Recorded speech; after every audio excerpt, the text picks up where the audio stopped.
যা যা, এটা হলো আজকের থেকে তোদের নতুন ঘর। যা যা। একটা ঘর দিয়েছিলাম, সেই ঘরের পুরো খাবার নষ্ট করা, বাথরুম করে অবস্থা খারাপ হয়ে গেছে। ছি ছি। এই ওই ওই, এটা তোদের নতুন ঘর। তো এই ঘরের জন্য নতুন আমি একটা সেট আপ করলাম। আর মুরগি যেহেতু ডিম পাড়ে, একটা মুরগি ডিম পাড়ে, আরেকটা মুরগি এখনও ডিম পাড়েনি, পারবে ইনশাল্লাহ আল্লাহর রহমতে। অনেকটা আগে প্রথমে যখন কিনছিলাম তখন এতটা ছিল না, সতেজ ছিল না, কিন্তু এখন খাওয়াই দাওয়াই দিয়ে অনেক সতেজ। এখানে একটা মজার জিনিস হলো কি, মুরগিগুলো যখন আমি ধরবো তখন ওরা ডানা পেতে দেয়। এই ডানা পেতে দিল, ডানা পেতে দিল। এখন ওরা অত্যন্ত ছুটন্ত হয়ে গেছে, আমি দেখাতে পারছি না। আমি যখন ওদেরকে আস্তে করে ধরি তখন ওরা ডানা পেতে দেয়, কিন্তু এখন ওরা অত্যন্ত ফুটন্ত চলন্ত হয়ে গেছে। তো এখানে ওদের ডিম পাড়ার সেট আপটা করে রাখছিলাম, ডিম পাড়বে এখানে।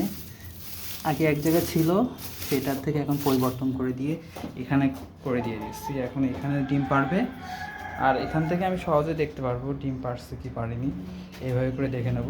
যার কারণে বেশি ভিতরের দিকে রাখিনি বা ওই দূরের দিকেও রাখিনি, কাছের, যাতে কাছের থেকে যেন আমি ডিম সংগ্রহ করতে পারি। ওই যে নেক্সট যখন দেখছে ডিম পাড়ার সেই খড়কুটো ওইখানে যাচ্ছে, ওরা এখন যে দেখে, ভালো করে দেখে যে সব ঠিকঠাক আছে কিনা বা এই জায়গায় নিরাপদ আছে কিনা, ও সব কিছু পরীক্ষা নিরীক্ষা করে তারপরে হলো সাদা কক মুরগি ডিম পারবে। ওই দেখো, আর জায়গাটাও অনেক পরিষ্কার। আর ওই জায়গাটা আগে যে জায়গায় ছিল সেই জায়গা থেকে আবার পরিবর্তন করছি। কি করে ওরা দুটোই আসছে, ডিম পাড়ার ইচ্ছা, ডিম পাড়তে পারে, যেহেতু নিয়ে চলে আসছি, ডিম পাড়া হয়নি, আজকে তো ডিম পাড়বে। তো এইভাবে করে রাখছি, পানির ব্যবস্থাটা করে দিয়ে দেবো।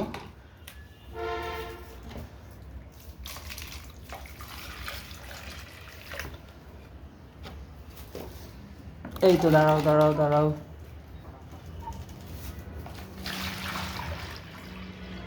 এই তো দাঁড়াও, পানি খাচ্ছে, খা,